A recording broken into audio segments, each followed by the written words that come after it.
Magandang araw po sa inyong lahat. Welcome po sa Juan Katawa. Marian Rivera may update sa kanila ni Ding Dong ngayon. James Reid and GM may magandang pinuntahan ngayon. Alamin po natin lahat dyan.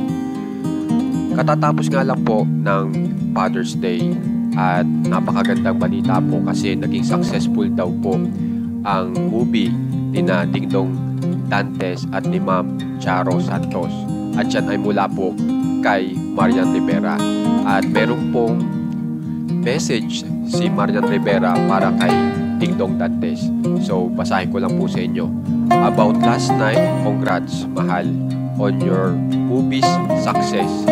This Father's Day, I want to honor your amazing dedication to both your craft and our family.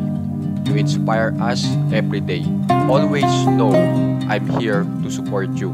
Palagi mo ngang sinasabi, lundagin natin, baby. Kaya naman, kahit saan pa, yan, sasama ako para lumundag kasama mo. Love you so much.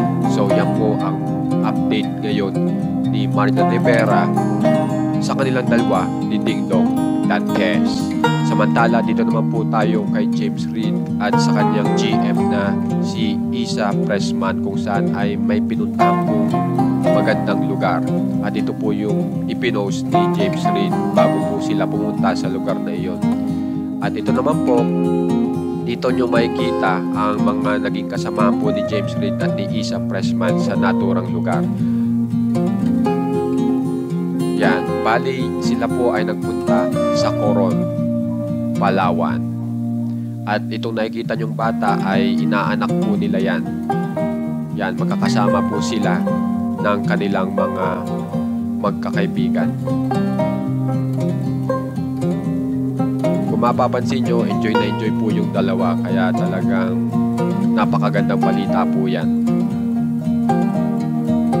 Kaya naman po, kung gusto nyo pong ma-update sa mga famous celebs ng Pinas, subscribe na po kayo sa ating channel. Maraming salamat po.